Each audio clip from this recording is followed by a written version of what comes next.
Pessoal, nós vamos dar início, a mais um bloco de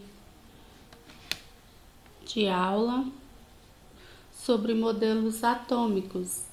A criação dos modelos atômicos tem como objetivo nos ajudar, na compreensão da composição, da estrutura da matéria, dos materiais que nos rodeiam. Então, essas teorias, esses modelos nos auxiliam na compreensão, dos fenômenos que nos rodeiam, As teorias atômicas são leis estabelecidas e aceitas pela comunidade científica para explicar o que está sendo observado. E os modelos são uma representação parcial dos objetos ou fenômenos, que podem auxiliar ou ajudar na compreensão da construção de uma teoria. Até o momento, para explicar a matéria e algumas de suas propriedades, usamos os modelos de partículas. Então, a matéria, como vimos na aula anterior, temos aí que ela é composta de átomos. E o primeiro cientista a propor um modelo atômico foi John Dalton, que propôs que o átomo seria uma esfera maciça e indivisível.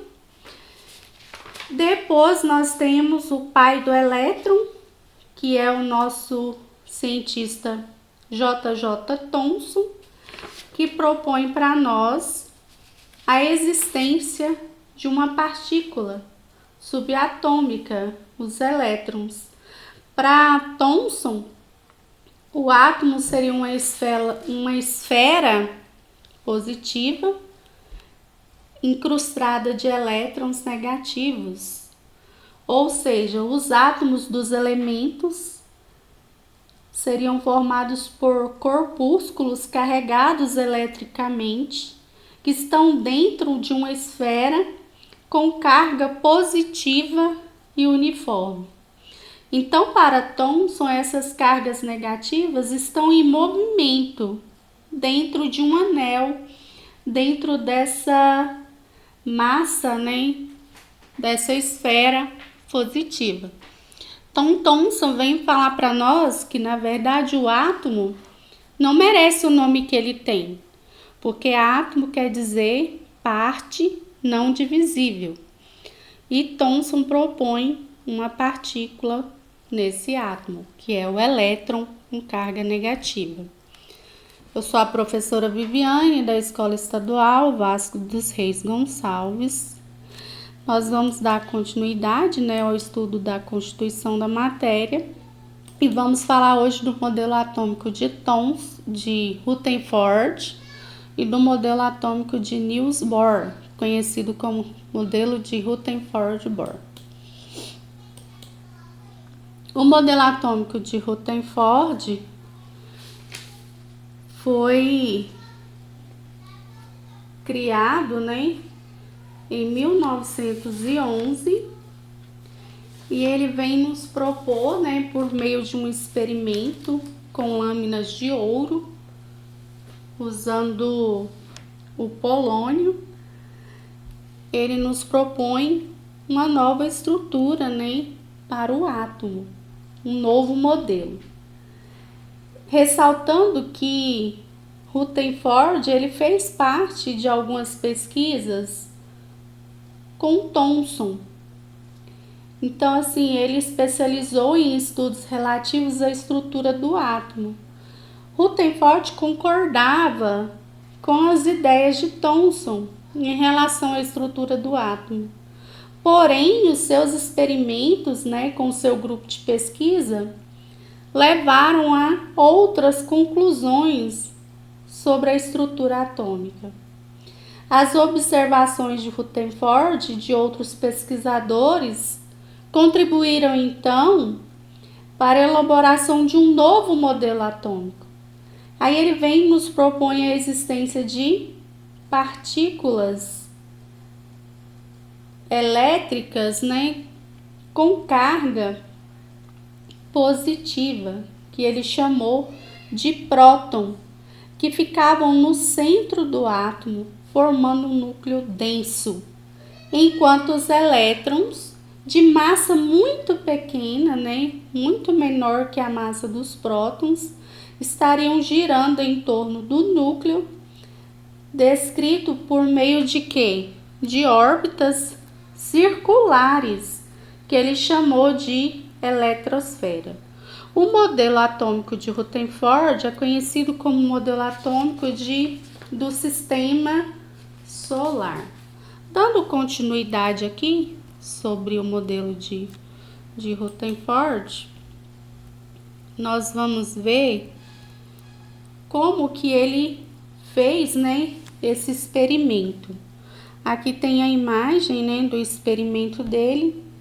Ele realizou em 1911 um experimento em que ele bombardeou uma finíssima lâmina de ouro, vocês podem ver aí em amarelo, com partículas alfa. As partículas alfa eram emitidas por uma amostra de polônio. Tá vendo a amostrinha de polônio aí, azul? Essa bolinha azul seria a amostra de polônio. Lembrando que o polônio é um material radioativo, né? E esse polônio ficava dentro da caixa de chumbo, com um pequeno orifício nessa caixa, pela qual as partículas passavam. Por meio dos resultados, né, com esse experimento aí, Rutherford percebeu que, na verdade, o átomo não seria maciço, como proposto nos modelos de Dalton e de Thomson. O átomo para Rutherford seria o quê? Descontínuo, formado por duas regiões, o núcleo e a eletrosfera. Então, o núcleo é denso e tem carga positiva, ou seja, é constituído de prótons. A eletrosfera é uma grande região vazia onde os elétrons ficam girando ao redor do núcleo. Nesse ensaio de Rutherford, nós observamos que as partículas ficavam totalmente bloqueadas, enquanto outras não eram afetadas, conseguiam atravessar essa placa de chumbo e sofriam desvios. Segundo ele, esse comportamento podia ser explicado graças às forças de repulsão elétrica entre as partículas. Continuando a nossa aula sobre o modelo atômico de Rutherford,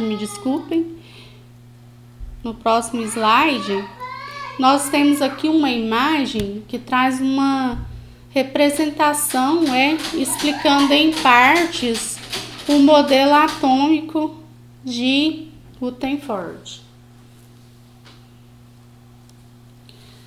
Entenda que foi um estudo que deu origem ao modelo atômico, né, que em partes nós usamos até hoje, mas ele foi aperfeiçoado por Bohr.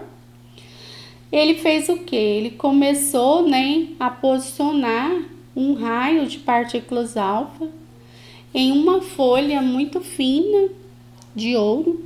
Dentro da caixa desse bloco de chumbo, nós tínhamos uma partícula, uma amostra de material radioativo de polônio. Ao redor da folha, ele posicionou uma tela que, quando entrava em contato com as partículas, produzia luz. O que acontece? Ao bombardear a folha de ouro com as partículas alfa, ele percebeu que grande maioria atravessava a placa de ouro, sendo detectada pela parte da tela atrás dela. E algumas partículas sofriam o quê? Deflexão, elas desviavam e outras atravessavam. Uma parcela pequena dessas partículas eram desviadas em diferentes regiões, sendo detectada em outras partes da tela. Outra porção dos raios, bem menor, era rebatida e voltava na direção oposta à que havia sido enviada. Voltava na direção contrária. Com isso, Rutherford concluiu que o átomo era formado por um núcleo muito pequeno que concentrava praticamente toda a massa do átomo, porque ele era responsável por rebater, por fazer voltar uma parte dessas partículas alfa.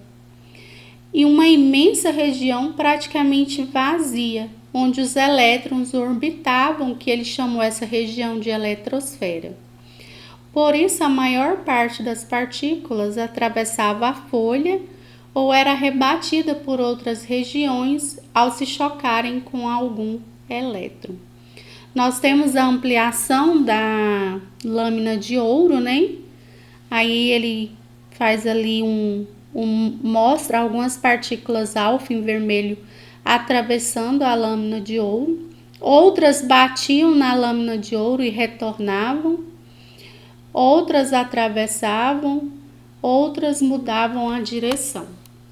Continuando aqui, só que Rutherford não conseguia explicar o porquê de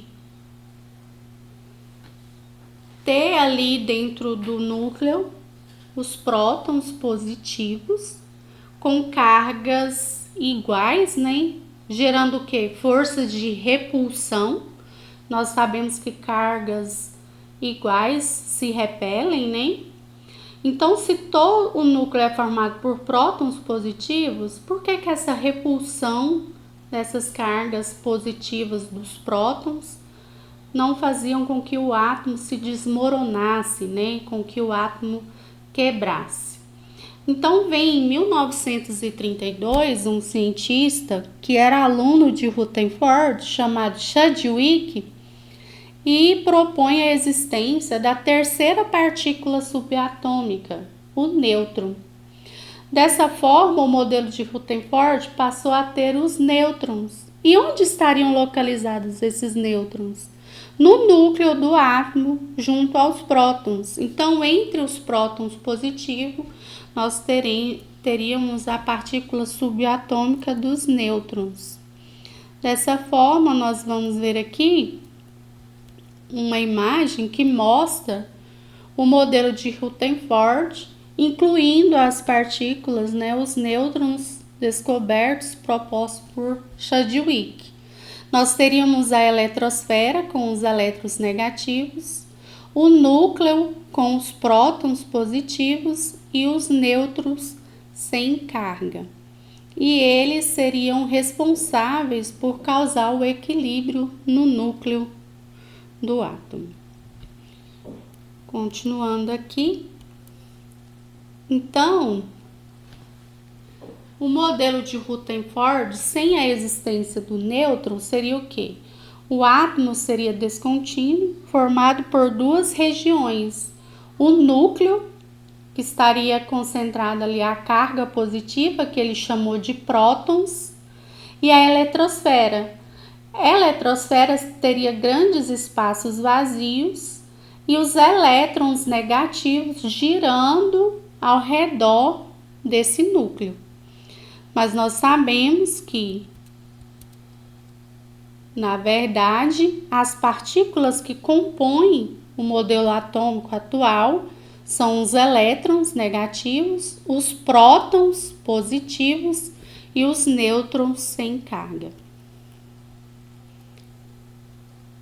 Aqui uma imagem, do modelo de Rutherford, que ficou conhecido como o modelo do sistema solar, porque parece como se o núcleo fosse o Sol e os elétrons fossem os planetas ao redor desse núcleo que é o Sol.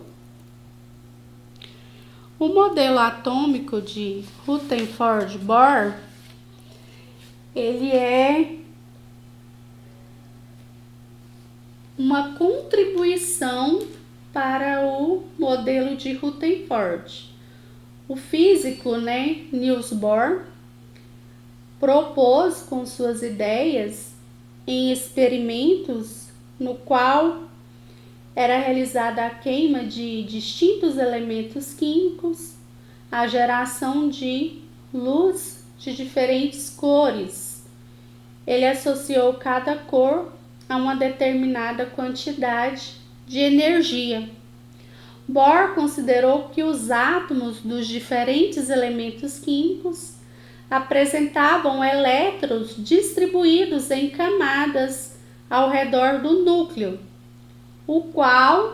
as quais cada camada possui diferentes níveis de energia. Dessa forma, ao absorver energia, os elétrons dão saltos diferentes, passando da camada 1 para a camada 2, para a camada 3 ou 4. E quando eles liberam essa energia na forma de cor, nós temos aí a característica de cada elemento. Cada elemento vai ter uma cor específica. Ele libera a energia e retorna para a órbita, para a camada original. De acordo com Bohr, o que Bohr vem fazer? Bohr vem aprimorar o modelo atômico de Rutherford, porque em 1903 ele propõe alguns postulados que complementam o modelo atômico de Rutherford. Por isso que o modelo atômico de Bohr é conhecido como modelo atômico de Rutherford-Bohr ou modelo atômico de Bohr. Entre os principais postulados do modelo atômico de Bohr é o que os elétrons vão se movimentar nessas órbitas circulares. Na camada K, que ele chama cada órbita, ele chama de camada ou nível de energia. Na camada K, nós vamos ter 2 elétrons. Na camada L, nós vamos ter 1, 2, 3, 4, 5, 6, 7, 8 elétrons. Então, cada camada tem um quantitativo de elétrons e a camada também é o nível de energia para cada átomo, para cada elemento químico. Então, essas camadas eletrônicas ou níveis de energia são representadas com as letras K, L, M, N, O, P, Q. E ele traz também essa questão de cada elemento químico ter uma cor, diferente. Então, ele estabeleceu que o átomo, o elétron, ele vai saltar de uma órbita maior para uma órbita maior, depois ele volta para sua órbita original. Por exemplo, o elétron que está na camada K, no nível de energia K, ele salta para a camada L e quando ele libera a energia que ele absorveu, ele retorna para essa camada K de novo. Só que quando ele libera energia, ele pode estar liberando luz no espectro, do visível. Então, os elétrons, de acordo com Bohr, saltam de uma órbita para outra, resultando em luz. Então, com isso, Bohr conseguiu prever os comprimentos de onda a partir da constituição do átomo. Nós não vamos aprofundar muito nesse aspecto. E os saltos, dos elétrons de uma órbita para outra.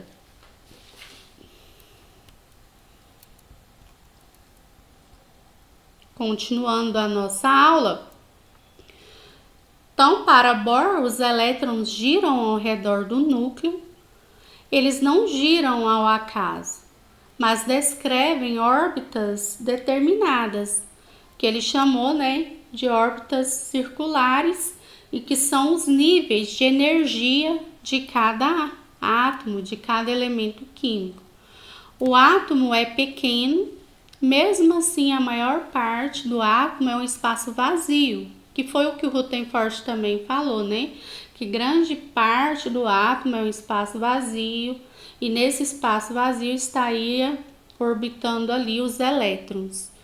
O diâmetro do núcleo atômico é cerca de 100.000 vezes menor que o do átomo todo. Os elétrons giram tão depressa que parecem tomar todo o espaço do átomo. Então, para Bohr, os elétrons estariam nessas camadas, que ele chamou de K, L, M, N, O, P, Q. E nós teríamos o núcleo, e nesse núcleo estaria concentrado a grande parte da massa do átomo. E o núcleo continua tendo prótons positivos e os nêutrons sem carga. Interessante, que o modelo atômico de Bohr nos explica a questão da cor, que quando a gente joga um elemento químico na chama, ele vai produzir cor. As cores são, na realidade, para Rutherford, para Rutherford Bohr, no modelo atômico de Bohr, as cores são, na verdade, ondas eletromagnéticas visíveis, sendo que cada cor possui um comprimento de onda diferente. Então, os elementos químicos diferentes emitem cores distintas, cores diferentes quando submetidos ao teste de chama. Você pode ver aí que essa parte lilás seria, no teste de chama, o potássio. Essa parte verde seria o cobre. Essa parte amarelinha seria o elemento sódio. Essa parte laranjada seria o lítio. Essa parte vermelha seria o estrôncio. E essa parte verde claro seria a cor do elemento bário quando colocado no teste de chama. Continuando aqui, aí o cobre teria essa cor azulada, o lítio vermelhada e o sódio essa cor amarelada. Se vocês quiserem fazer esse teste de chama em casa, é só pegar um pouco de sal de cozinha, que é o cloreto de sódio, e colocar na chama do fogão, que vocês vão ver essa cor amarelada sendo formada, que é a cor do elemento sódio. Então, para Rutherford, nós teríamos as camadas em torno do núcleo. Cada camada tem um quantitativo específico de elétrons. Essas camadas ele chamou de níveis de energia. E nós temos grande parte do átomo são espaços vazios. E nós temos um núcleo com a parte mais densa, do átomo, formada por prótons positivos e nêutrons negativos. Essas seriam as partículas subatômicas. Então, aqui tem um pouco mais sobre a teoria, de Bohr. Para Bohr, as cores, na realidade, são o quê? Ondas eletromagnéticas visíveis, sendo que cada cor possui um comprimento de onda diferente. O modelo atômico de Bohr propõe que os elétrons, se movem ao redor do núcleo atômico em órbitas circulares e que possuem energia bem definida. Para cada elétron são permitidas certas quantidades de energia, que ele chama de pacote. Esse pacote de energia ele dá o nome de fóton. E ele explica também a existência, né, da luz, o modelo atômico de Bohr.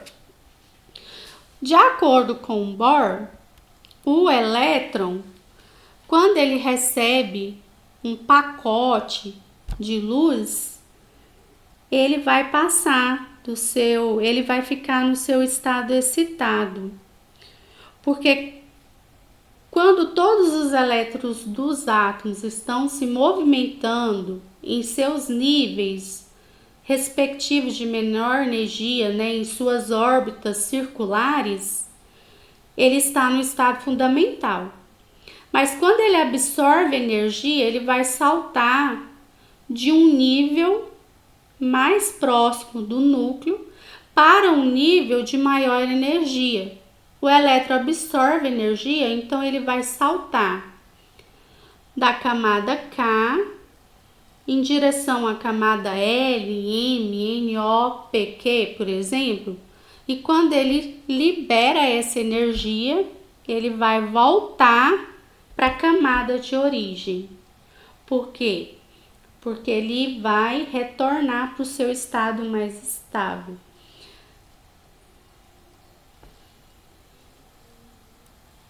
Certo?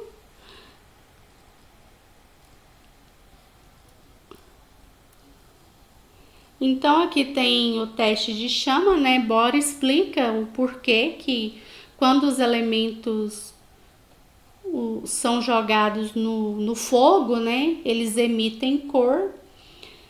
Então, diferentes sais são formados por diferentes elementos químicos. Então, devido a isso, quando eles são colocados no teste de chama, vão formar cores diferentes. O bário vai formar a cor verde, o cálcio vermelho tijolo, o chumbo azul, o cobre o azul esverdeado, o estrôncio vermelho, o lítio vermelho carmim, o potássio violeta e o sódio amarelo. O modelo atômico de Rutherford-Bohr também explica o porquê das cores que nós vemos nos fogos de artifício. Aquela cor amarela do fogo de artifício é por causa do sódio. Aquela cor vermelha já é estrôncio, verde é cobre. Então, os fogos de artifício, na verdade, são a emissão dessas cores dos elementos químicos. Aqui tem um exemplo dos elétrons de alguns átomos, né, de 8 elementos da tabela periódica, sendo representado de acordo com o modelo atômico de Rutherford-Bohr. Nós temos o hidrogênio com um elétron, que é o branquinho, né? O hélio com 2 elétrons em órbita I.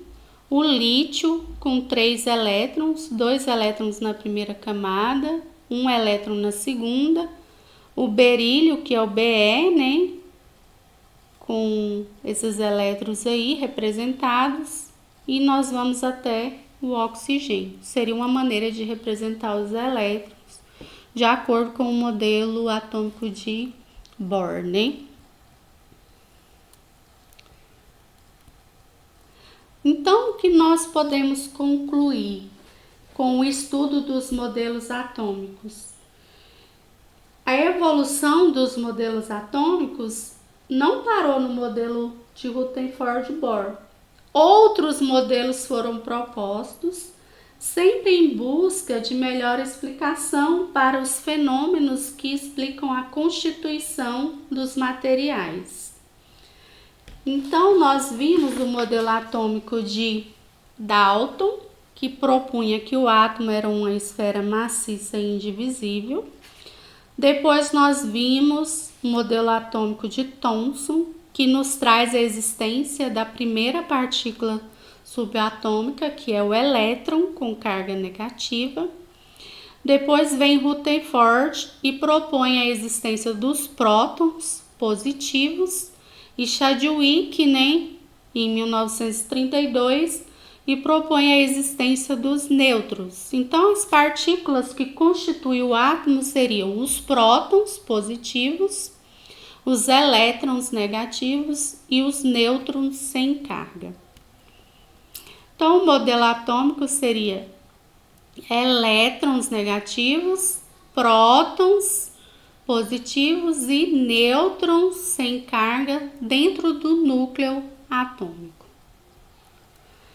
A estrutura atômica, então, tem essas três partículas fundamentais: os prótons com carga positiva, os nêutrons, com carga neutra, os elétrons com carga negativa.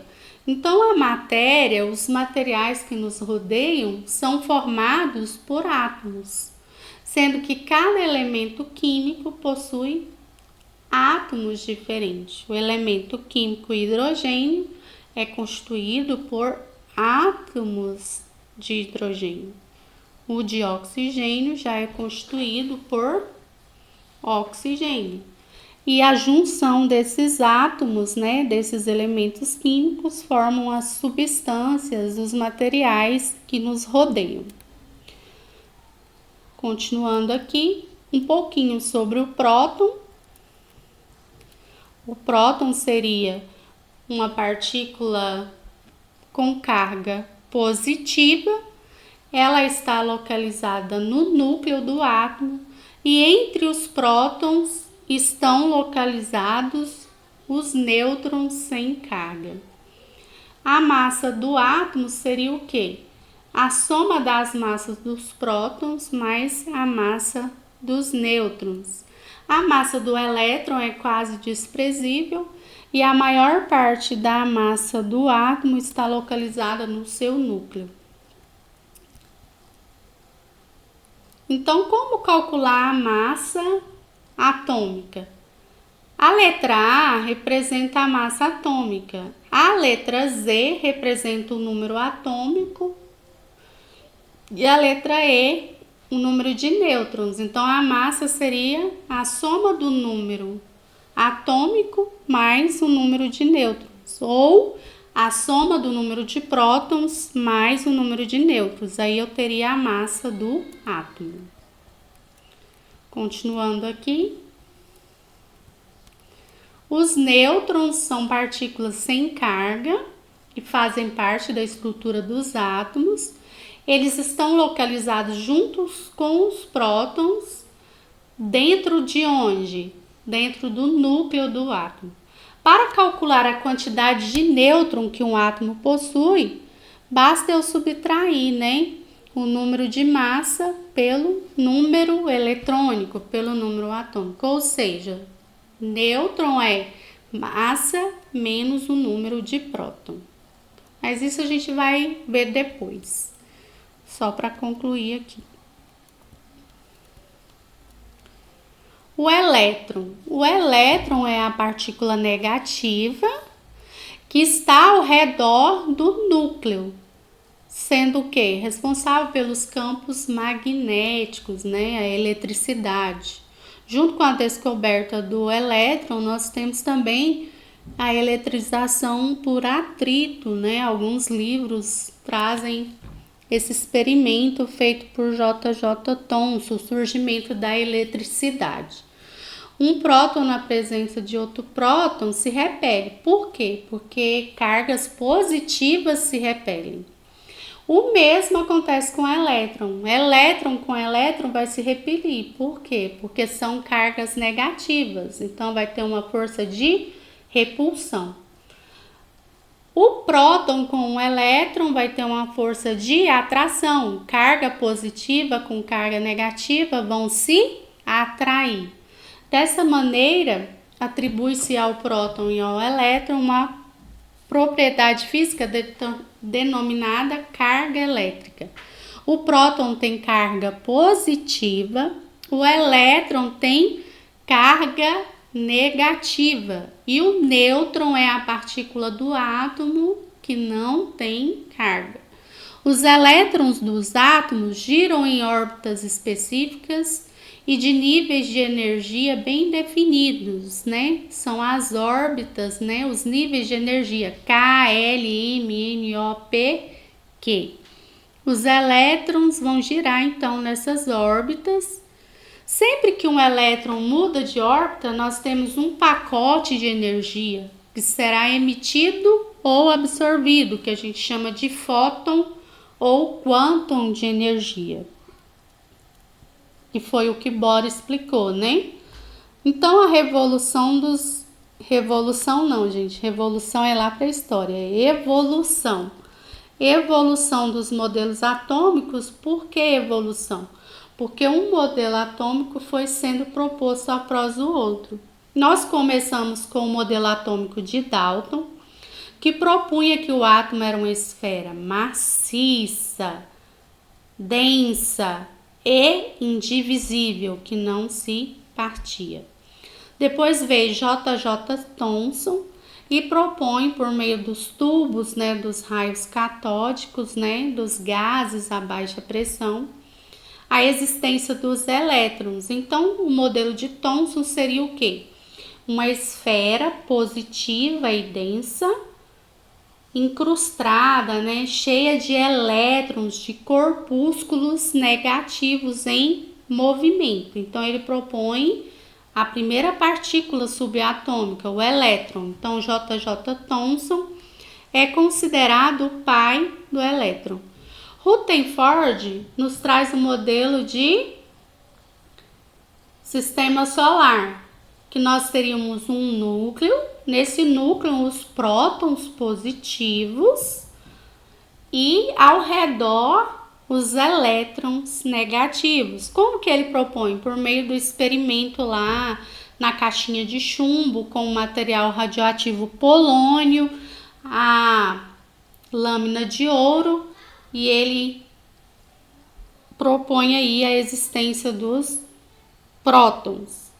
Depois vem Chadwick, aluno de Rutherford, e propõe outra partícula subatômica em 1932. Ele fala que nós temos um núcleo. Nesse núcleo tem os prótons que Rutherford falou, os elétrons negativos em órbitas, né, com carga negativa, mas dentro desse núcleo nós teríamos os nêutrons sem carga. Conhecido o modelo de Rutherford como modelo de sistema solar, o modelo de Dalton como modelo da bola, né, da esfera de bilhar, o modelo de Thomson como modelo de pudim de passas, e nós temos depois o modelo de Rutherford-Bohr. Por que Rutherford-Bohr? Porque o modelo de Bohr vem aprimorar o modelo de Rutherford. Ele propõe que nós temos as camadas, os níveis de energia, que seria K, L, M, N, O, P, Q. Os elétrons estariam em órbitas circulares ao redor desse núcleo, e esse núcleo seria formado da mesma forma que anteriormente, por prótons positivos e nêutrons negativos, tendo aí o modelo atômico de Bohr. Ele fala também a questão da existência da cor, né, dos átomos, da luz, da absorção, da liberação de energia, e os elétrons estariam em camadas, em níveis de energia. Então, quais são as partículas subatômicas? Os elétrons negativos, os prótons positivos e os nêutrons sem carga. Prótons e nêutrons estão localizados no núcleo do átomo, ok? Nós encerramos a nossa aula de hoje sobre o modelo atômico de Rutherford e Rutherford-Bohr. Até mais. Aqui estão algumas referências que eu tirei o texto, algumas imagens. Muito bom esse material do Brasil Escola, do Toda Matéria, do Manual da Química. Eu vou deixar também nos comentários para quem quiser ler mais sobre o assunto e aprofundar. Um abraço e até a nossa próxima aula. Bons estudos a todos, né? Algumas referências aqui também. E até mais.